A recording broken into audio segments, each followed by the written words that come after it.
Bonjour à toutes et bonjour à tous. Bienvenue dans cette nouvelle tribune où on va traiter de la créativité, de l'entertainment, du sport. On l'a un peu regroupé sous la phrase Sport and Touch. Et pour adresser ce sujet, je vous propose de créer un petit cocktail explosif avec mes invités.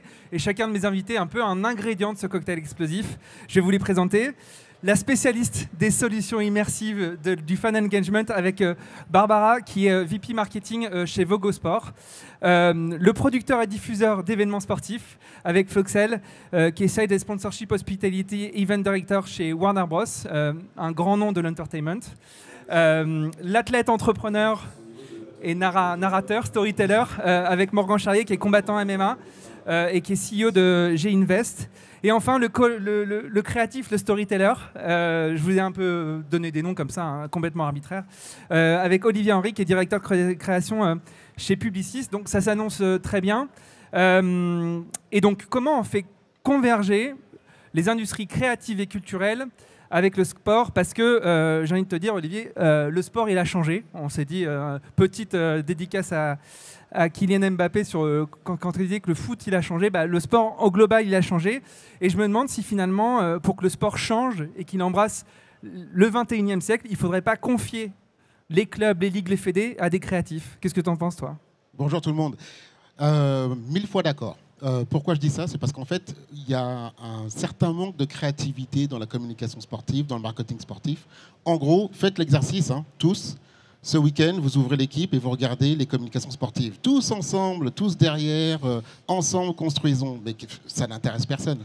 Ça n'intéresse personne. Je lis les pages, je passe devant les pubs, je passe devant des choses. Pourtant, avec des marques qui auraient des choses à dire. Mais comme il n'y a absolument aucune créativité, ça passe à l'as. Et je pense que, pour répondre clairement à ta question, alors de tout confier à des créatifs, peut-être pas, mais de laisser parler des créatifs, de les écouter, de prendre en compte ce qu'ils ont à dire, ouais, ça c'est vraiment important. Ouais. C'est même vital. Je viens vers toi, Floxel. Donc je disais Warner Bros Discovery, qui est une grosse chaîne, un gros groupe américain qui avait d'ailleurs les droits sur les JO et qui a pas mal de droits et qui détient aussi Eurosport. Les codes de l'entertainment, vous les avez vraiment chevillés au corps. Quel est le problème que vous observez, vous en tant que diffuseur, avec les ligues, les fédés, les ayants droit, comme on les appelle? Aujourd'hui, il y a plusieurs. Bonjour à tous et à toutes. Déjà, très content d'être là. Il y a plusieurs enjeux. Aujourd'hui, peu de formats ont évolué depuis des années, voire des décennies. L'audience, elle se rajeunit. Comment est-ce qu'on capte cette audience? Et effectivement, les ayants droit, les fédés, les ligues se doivent aujourd'hui de remettre en question les formats un peu sportifs, de proposer autre chose pour être beaucoup plus et encore plus attractif. Et ça, certains ayants droit ne sont pas prêts à le faire. Après, il faut aussi avoir des moyens. Je pense que c'est des thèmes qu'on va aborder par la suite. Ouais, faut être outillé mentalement pour le faire. Il faut avoir des ressources. Barbara, avec Vogo, vous développez plein de solutions pour du coup rendre le sport encore plus engageant, encore plus immersif. On voit qu'il y a la Coupe du Monde des clubs en ce moment avec plein de nouvelles tentatives. Les arbitres sont sonorisés. Il y a même des arbitres avec des caméras. Tu peux nous dire... toi, ce que tu vois comme mouvement un petit peu, notamment parce que Vogo est très, très présent aux États-Unis, qu'est-ce que tu vois comme changement vers cette nouvelle industrie du sport entertainment? Bonjour à tous et à toutes. Effectivement, ce qu'on voit, c'est que il faut les événements sportifs passent d'une solution, d'un événement où les spectateurs étaient plutôt passifs, où tout le monde voyait la même chose, à aujourd'hui des événements où de plus en plus on essaye de personnaliser le contenu en fonction de la connaissance des fans. C'est pour ça qu'il y a aussi plein de boîtes qui se développent sur comprendre quel type de fans viennent, quel type de spectateurs et qu'est-ce qui va accrocher chacun des profils. Et puis surtout aujourd'hui, on essaye de passer d'un concept de spectateur à un concept plus de spectateur, où finalement le fan devient partie prenante de l'événement et s'implique vraiment avec son équipe, avec des expériences immersives, et après avec du contenu qui peut être avant l'événement, pendant et après, pour aller attirer aussi des gens qui ne sont pas juste des experts du sport, mais aussi des gens qui viennent passer un bon moment. Ouais. La créativité, il faut des ressources, il y a de la techno qui sont maintenant disponibles. Côté MMA, le MMA, ça s'est en fait construit complètement sur les nouveaux codes, avec une grosse force social media, notamment évidemment des KO qui font des cartons sur les highlights ou sur les short forms sur les réseaux sociaux. Toi, tu es un combattant de MMA, de l'UFC, donc un peu la ligue d'excellence du MMA. Pourquoi, finalement, cette ligue de MMA, l'UFC, qui fait un carton auprès des jeunes générations, a quand même beaucoup de mal, notamment pour les combattants, à trouver des partenaires et parfois à trouver des diffuseurs? L'UFC, en fait, ce qu'ils font, déjà, c'est qu'ils sont très forts sur les réseaux sociaux. Médiatiquement, c'est une machine américaine hyper bien rodée sur les reels qui vont être viraux. Ils engagent même maintenant des influenceurs, donc ils ont des influenceuses qui payent et qui font du contenu pour attirer des gens normaux, lambda, qui vont tomber sur des trucs un peu fun et humaniser les combattants. Les combattants, eux, par contre, de leur côté, il y en a beaucoup qui ont du mal en fait à faire la transition entre on est juste des athlètes et le fait qu'on performe dans la cage, c'est suffisant pour que les gens ils nous regardent ou je sais pas moi, gagner des followers ou qu'on ait de l'attraction, qu'on gagne plus d'argent, que les sponsors viennent. Sauf que le monde moderne a changé. Pour les marques, c'est plus intéressant de sponsoriser un influenceur basique qui sait comment faire de l'engagement, avoir des vues, que de sponsoriser un athlète, même si les athlètes ont des histoires à raconter. Et je pense que ce qui leur manque à tous, la plupart, c'est déjà de raconter leur propre histoire avant que les sponsors viennent, pour qu'un sponsor se dise j'aime bien comment il parle, j'aime bien ce qu'il raconte, je suis accordé à ses valeurs. On va le sponsoriser, on va faire quelque chose ensemble parce qu'on résonne ensemble. Et il y a beaucoup de combattants qui attendent juste que ça leur tombe dessus parce qu'ils sont forts. Ouais. Ça marche pas vraiment comme ça parce qu'en soi, une marque, elle s'en fiche un peu que tu sois fort et que tu battes tout le monde. C'est plus, est-ce que les gens qui te regardent, ils ressentent quelque chose? Est-ce que tu passes des messages? Voilà. Ouais, déjà. Ça te plaît? Peut-être tu veux réagir sur la narration, quoi, la narration à côté du sport. Exactement, c'est hyper intéressant ce que Morgan dit parce qu'en fait il y a toute une partie brand content sur lequel aujourd'hui pour moi ça fait partie, c'est un média additionnel de qu'est-ce qu'on va raconter à la fois alors, sur l'aspect sportif pur mais aussi tout ce qui est derrière toute la partie behind the scene et ça aujourd'hui effectivement et comment est-ce qu'on va intégrer les athlètes, les sponsors et comment est-ce qu'on va raconter tout ça. Et au-delà du média pur, effectivement, pour moi, le brand content est une pièce essentielle à une activation et à faire rayonner les athlètes, le sport, les ayants droit et à attirer des nouveaux fans. Ouais. On va revenir sur le MMA avec toi, Morgan. Conor McGregor a un peu changé la donne. C'est lui qui a commencé à aussi faire éclore le MMA parce que c'est une figure d'entertainment et de divertissement qui était assez hallucinante. Toi, concrètement, qu'est-ce que tu fais pour, alors peut-être pas à ce point-là, mais pour susciter de l'intérêt? Déjà, je pense que chacun doit trouver un peu ce qui lui correspond, de pas forcément copier Conor, parce que attention, lui, c'est en lui de prendre le micro, de faire du trash talk, pardon, d'avoir ce truc vraiment en direct. Par contre, sur les réseaux sociaux, je le trouve pas très fort, mais il en a pas besoin en fait. C'est-à-dire qu'à partir du moment où on lui donne le micro, il se passe un truc. Ouais. Et les gens l'écoutent parler, et voilà. Et ensuite, on découle tout le reste, mais je me suis perdu dans ta question. Non, toi, qu'est-ce que tu fais concrètement pour faire vivre ton histoire, ta narration en dehors des combats? Ce que j'ai choisi en dehors des combats, déjà, c'est de communiquer sur le off, sur ce qu'on fait pour arriver à un combat. Et en fait, c'est 90% de ce qu'on fait. Qui je suis aussi en tant que personne, pour que des gens puissent se reconnaître dans mon parcours, dans qui je suis. Et ensuite, ça, c'est plus mon côté créatif, faire des visuels vraiment très léchés, avec de la production très beau, où on raconte des grosses histoires, parce qu'en fait, dans les films, on peut raconter et faire des scénarios de dingue. En tant qu'athlète, on est des acteurs en fait de films, parce qu'on a des compétences, des choses que les gens veulent voir et qu'ils trouvent impressionnants, et que c'est divertissant. Et avec un peu de moyens et un bon réal, on peut faire des sacrées choses sur les réseaux sociaux que les marques aimeraient faire ou que les gens normaux veulent voir en fait. Parce que je pense que ce qui marche le mieux sur Instagram, c'est de voir des trucs hyper extrêmes. Je sais pas moi, un mec en BMX qui saute d'une montagne, tout le monde va regarder. Nous, on le fait avec notre corps différemment dans d'autres choses. Et avec un bon réal, on peut faire des scènes de combat sur Instagram, raconter des superbes histoires. Et puis surtout, on est maître un peu de notre storytelling et de passer les messages qu'on a envie. Et du coup, moi, c'est ce que j'essaye de vraiment mettre en place à chaque combat. Souvent, j'ai des DA que je choisis moi-même où je me dis, voilà, peut-être que... sur ce combat-là, je suis plus dans l'optique d'être le méchant. Peut-être dans cette optique-là, c'est le retour. Il faut que j'ai travaillé dans l'ombre et ma communication va tourner autour de ça pour que les gens ils comprennent en fait qu'est-ce qui s'est passé jusqu'au combat. Et puis après, il y a beaucoup de transparence aussi pour communiquer avec les gens.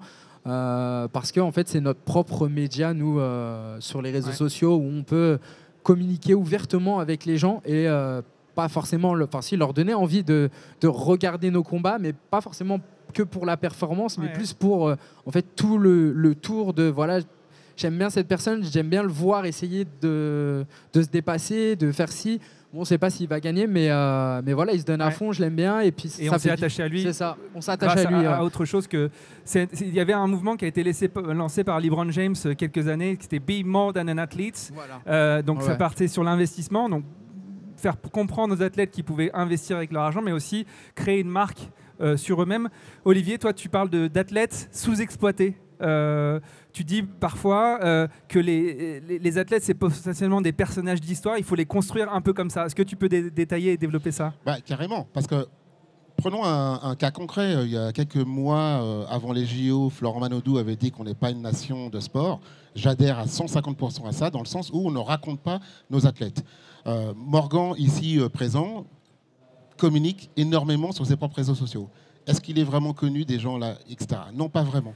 C'est-à-dire que en dehors de la communication même, il faut se poser la question à savoir comment je touche les gens. Et trop souvent, il y a le monde des fédérations, le monde des marques, le monde des annonceurs, et il y a les gens. Et les gens sont une entité un peu bizarre à qui on ne parle pas. Je prends un exemple qui va normalement, je pense, parler à tout le monde. Et à quel point il faut qu'on comble cet abysse. Il y a maintenant un mois de cela, l'artiste Werenoi est mort. Je pense qu'ici, si demain Florent Pagny meurt, tout le monde sait qui il est. Tout le monde a une chanson en tête de Florent Pagny. Il y a un mois, c'était Werenoi. Le problème, c'est qu'il y a plein de gens qui se sont dit « je ne sais pas qui est ce type ». C'est le meilleur vendeur de disques en 2023 et 2024. Comment c'est possible que les gens ne le connaissent pas ? Ça veut dire que tu ne connais pas les Français, donc ça veut dire que tu ne connais pas les gens. Et donc, je reviens à ce que je voulais dire, c'est que Morgan, communicant extraordinaire, quelque chose d'hyper visuel, mais pourquoi on ne le connaît pas ? Parce qu'on ne souhaite pas l'apporter, lui, en tant qu'athlète, en tant qu'image, aux gens. Et pourtant, il y a autant d'athlètes que d'histoires à raconter, et tous les athlètes sont incroyables. Mais qui est coupable dans tout ça, là ? Parce que j'ai l'impression que tout le monde est coupable. D'accord, tout le monde est coupable. On est tous coupables parce qu'en fait, on a l'impression que ouais, c'est super, il y a des médailles, il y a des titres, et puis on va, comme je le disais tout à l'heure, on va balancer une annonce dans l'équipe en disant tous derrière Morgan, génial. Non, c'est pas ça. Racontons quelque chose de beaucoup plus profond. Créons un lien entre les gens qui vont vraiment recevoir le message. Et peut-être que Morgan, si je prends l'exemple de Morgan, excuse-moi, hein, mais dans 2-3 ans, eh ben, le storytelling ne sera plus à faire parce que tout le monde l'aura connu. On pourra même évoluer, aller plus loin. Mais si on reste au degré zéro de la communication telle qu'elle est aujourd'hui dans le sport en particulier, ça va être compliqué. Donc on n'aura que des bandes annonces. En gros, rendez-vous à tel moment pour regarder tel athlète et ça n'ira pas plus loin. C'est un drame absolu. Donc les athlètes sont effectivement sous-estimés dans leur pouvoir de narration pour les gens, quel que soit le sport. Hein. Quel que soit le sport. Et malheureusement, et aujourd'hui c'est un peu le constat que je tire, on est normalement censé être un peu plus créatif pour raconter le sport féminin. Parce que les femmes aujourd'hui sont, le sport féminin sont le parent pauvre de la narration et de la création en France particulièrement. Loïs Boisson, on l'a tous vu, on l'a tous kiffé à Roland-Garros. Vous avez vu une campagne, une annonce avec Loïs Boisson ? À part qu'elle n'était pas, qualifiée directement pour Wimbledon, non ? C'est une dinguerie absolue. Je ne comprends pas ça. Barbara, toi, tu parles du nécessaire décloisonnement des différents acteurs. Tu peux nous expliquer un peu ce à quoi tu penses derrière tout ça ? Oui, en fait, je pense qu'aujourd'hui, les différents acteurs, donc les ayants droit, les fédérations, les médias, les athlètes eux-mêmes, les responsables d'enceintes, etc., sont finalement cloisonnés dans leur métier et, comme on disait au début, ont du mal à innover en transverse. Donc chacun reste sur son petit périmètre en se disant ça j'ai le droit de faire, ça j'ai pas le droit de faire, et en fait du coup on sort pas des standards qu'on connaît et on peut effectivement, je pense que l'exemple de Werenoi est très bon de dire en fait il est resté dans sa sphère alors que derrière il y a des choses qui se préparent sur Netflix, sur des nouvelles plateformes, etc. Mais il faut pour ça que tous les acteurs soient prêts à ouvrir un peu leur périmètre et puis travailler tous ensemble en fait sur des nouveaux modèles et on aura besoin de ces nouveaux modèles en termes de revenus, en termes de visibilité et aujourd'hui quand on parle à une fédé, ils disent non mais on peut pas trop mettre des photos de l'athlète, après l'athlète il se dit moi je peux pas me mettre en photo sur telle compète parce que les droits ont été vendus, les diffuseurs ils disent c'est nos flux donc on va pas les passer à quelqu'un d'autre et en fait chacun reste un peu sur ses acquis et ça empêche en fait de pouvoir créer du contenu innovant qui va justement aller chercher une nouvelle, des nouveaux fans, des nouvelles personnes qui vont s'intéresser. Typiquement le MMA, il y a des gens qui aiment, il y a des gens qui n'aiment pas, etc. Mais l'idée, c'est de dire comment je découvre une nouvelle discipline. C'est vrai pour le MMA, mais c'est vrai pour tous les sports olympiques qui ne sont pas le foot, le rugby, qui sont un peu tier 2, tier 3, qu'on regarde uniquement pendant les JO ou éventuellement pendant un championnat du monde. Et puis après, le reste de l'année, on n'en parle pas. Le tennis, on regarde Roland Garros, mais après, qui regarde du tennis? Ok, on va regarder Wimbledon, mais sur les tournois ATP en France, il y a très peu de gens qui vont les regarder. Donc les athlètes, elle a eu ces 10 jours de spotlight, et puis après, boum, elle va retomber dans l'ombre. Et du coup, c'est très dur de créer des choses, quoi. Floxel, j'avais pu lire un peu dans la préparation de cette table ronde. Toi, tu disais il faut penser l'événement comme un média. Est-ce que tu peux itérer sur cette opinion, sur cette idée? Ouais, alors si je peux juste revenir sur le point d'avant, sur l'utilisation des... Ah, c'est simple, ouais, merci. C'est possible. Sur l'utilisation des athlètes avec les ayants droit, alors effectivement, on est parti d'un groupe de médias. On va faire normalement quelque chose sur le lancement et la promotion de Superman. Warner Bros. A les droits de Superman. Aujourd'hui, on est détenteur des droits de la Coupe du Monde de mountain bike, voilà, avec le downhill qui est plutôt très spectaculaire, et puis on a le cross-country. On a l'athlète star qui s'appelle Loïc Bruni, qui a 500 000 followers. Dans le milieu, il s'appelle Super Bruni. Qu'est-ce qu'on souhaite faire? C'est d'utiliser Loïc en tant que Super Bruni pour faire la promotion de Superman. Derrière, c'est un bon exemple de comment est-ce qu'on crée des passerelles entre l'entertainment, le sport, le mountain bike ici et l'athlète. Tout ça sera diffusé effectivement sur nos plateformes. On va en faire du contenu, on va en faire de la promo et effectivement pour que derrière ce soit amplifié. Voilà. Et là-dessus, on commence à y travailler. On l'a fait avec The Last of Us, Mad Max l'année dernière sur le Speedway, pas du tout connu en France comme sport, mais en Pologne. Voilà, c'était le stade de Varsovie, 54 000 spectateurs. Et voilà, et comment est-ce qu'on a fait? Et on a utilisé effectivement les athlètes qui ont joué le jeu parce qu'ils trouvent ça sympa, ils trouvent ça marrant, et ils ont vu qu'il y avait un win-win par rapport à ça, parce que derrière, ça leur permettait d'avoir plus de visibilité et de rayonner un peu plus, et effectivement, après, de pouvoir discuter avec des nouveaux sponsors et de nouvelles opportunités. Ouais. Et je rebondis sur ce que tu dis, parce que ça fait aussi écho à ce que dit Olivier, c'est que c'est important que dans la conception même de la compétition du club, ça intègre les logiques de narration d'une marque, pour pouvoir l'intégrer et qu'elle se voit être en train d'investir dans cette IP, dans cet ayant droit. Exactement. Et là-dessus, alors moi j'aime pas du tout, pourtant je suis en charge de toute la partie sponsor, partenariat, j'aime pas trop le contenu commercial, mais plutôt voilà, comment est-ce qu'on va intégrer une marque dans la ligne éditoriale en faisant quelque chose d'assez plutôt sympa, attractif, pour mettre en valeur tout le monde, le produit, la marque, le côté brand awareness, la notoriété, et quelle histoire est-ce qu'on va pouvoir raconter avec aussi les athlètes, parce qu'ils sont les acteurs essentiels à la chaîne de valeur. Ouais, il manque des personnes en fait à cette table ronde, je suis désolé. Il manque quelqu'un de club, il manque quelqu'un d'une ligue, ou il manque quelqu'un d'une fédération, parce que c'est d'eux que tout part, puisque c'est eux qui ont le droit, qui sont ce qu'on appelle les ayants droit. Olivier, tu vas avoir un patron de ligne, un patron de fédé, qu'est-ce que tu as envie de lui demander? Qu'est-ce que tu lui dis? Combien d'argent tu as déjà? Il va dire je n'ai pas d'argent. Non, je plaisante parce que... Il faut qu'il voit la ministre. Non, mais j'en parle, mais en même temps, c'est une blague. C'est-à-dire qu'il ne faut pas se réfugier derrière le budget ou le manque de budget. Même sans budget, on peut raconter des histoires. La réalité, c'est que je lui demanderai qui es-tu, mais qui tu as envie d'être auprès de ton public. Parce que, encore une fois, moi, je n'oublie jamais les gens à qui je parle. Les gens reçoivent des messages. Les gens sont intelligents. Ils comprennent à quel moment je veux positionner telle ou telle marque. Donc, si c'est une fédération ou un club, si par exemple, on va prendre le club Tartampion, je suis dans le basket. Comment émerger face à Paris Basket, par exemple? Donc, il faut que je raconte mon identité.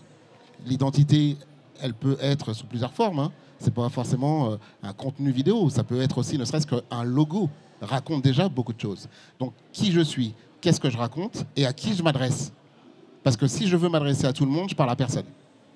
Donc il va falloir que je choisisse vraiment à qui je m'adresse. Est-ce que je m'adresse à quelqu'un qui est déjà un plus ou moins fan de moi, ou est-ce que je m'adresse à quelqu'un que j'ai envie de séduire, j'ai envie d'attirer à moi. C'est deux personnes différentes. Et ça veut dire que mon message ne sera pas du même régulé de la même façon. Donc voilà ce que je pourrais lui dire de façon très concrète.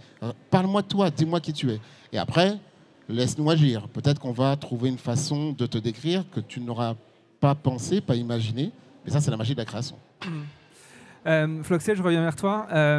Quand on avait un peu échangé, tu disais qu'avec un ayant droit, vous avez un petit peu contraint l'ayant droit pour vous assurer qu'il accepte un peu d'adopter des formats, une narration qui puisse être en adéquation avec ce que vous imaginez être un contenu qui performe. Tu peux nous raconter un peu comment ça se passe quand un ayant droit veut trouver un diffuseur, il doit aussi faire des concessions.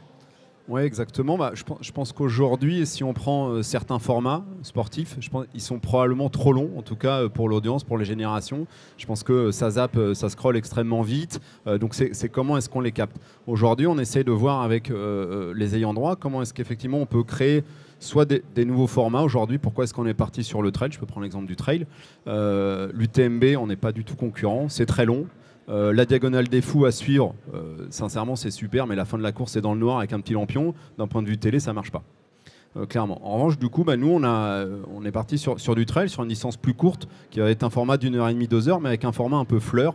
Pourquoi? Parce qu'en fait, ça va être plus facile à capter. Derrière, on va éviter les zones blanches. Et puis, les fans vont pouvoir effectivement être on-site et voir toute la course au final. Et d'un point de vue prod télé, c'est aussi plus facile parce qu'on va pouvoir suivre tout le monde et on va pouvoir raconter des histoires. Ça, c'est extrêmement important et ça, il faut que les ayants droit le comprennent. Alors le tennis, on n'y est pas encore. Le foot, sur la Coupe du Monde, ils essaient des nouvelles choses. L'arbitre parle, etc.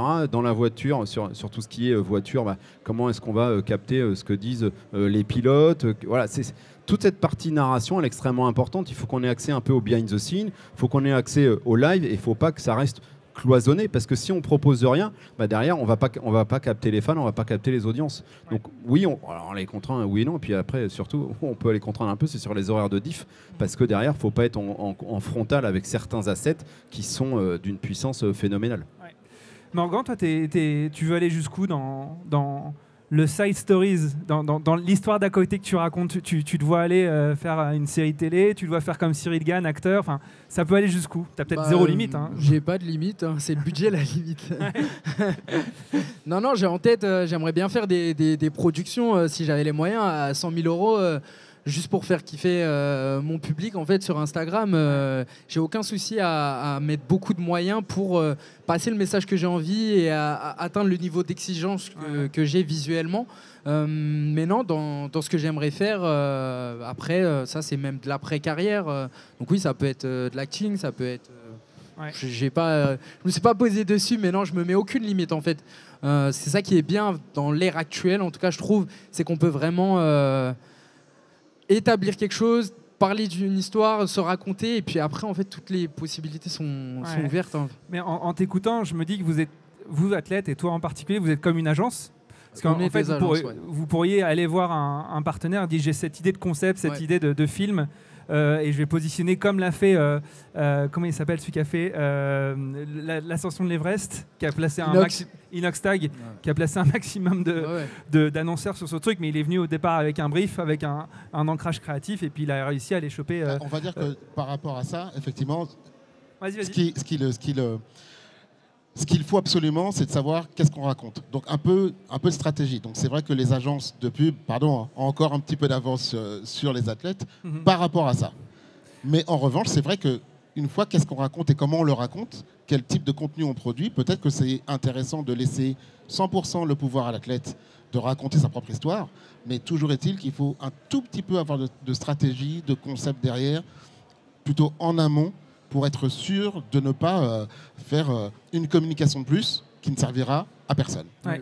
Oui, il faut bien cibler et savoir à qui on veut parler et où on veut aller.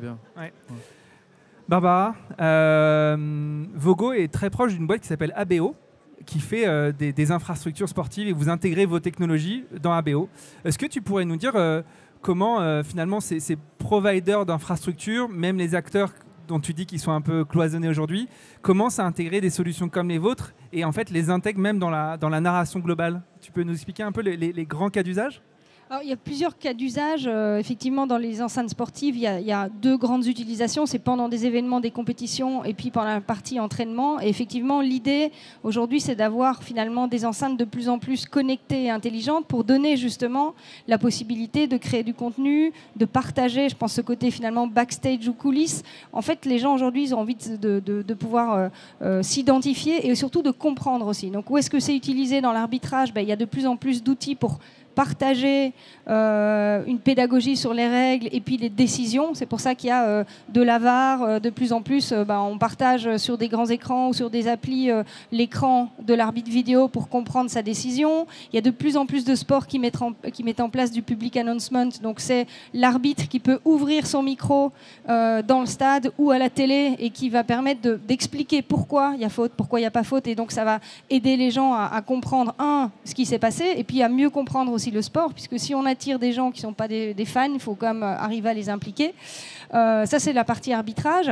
Il peut y avoir la même chose sur la partie médicale, par exemple sur les commotions cérébrales. Et après, dans l'autre partie, sur la partie entraînement, là, effectivement, ça va plutôt être des technologies pour améliorer la performance et travailler mieux entre les entraîneurs et les athlètes. Et là aussi, pouvoir partager justement ce côté préparation, coulisses, s'il y a eu une blessure, comment je reviens à mon niveau. Et je pense qu'aujourd'hui, les gens, ils sont demandeurs, s'ils veulent s'identifier aux athlètes, les soutenir, avoir l'impression un peu de participer à leur vie, mais il faut participer au bon moment, au moins bon, et puis à toute cette routine aussi autour des compétitions qui finalement sont assez courtes, quoi. Ouais.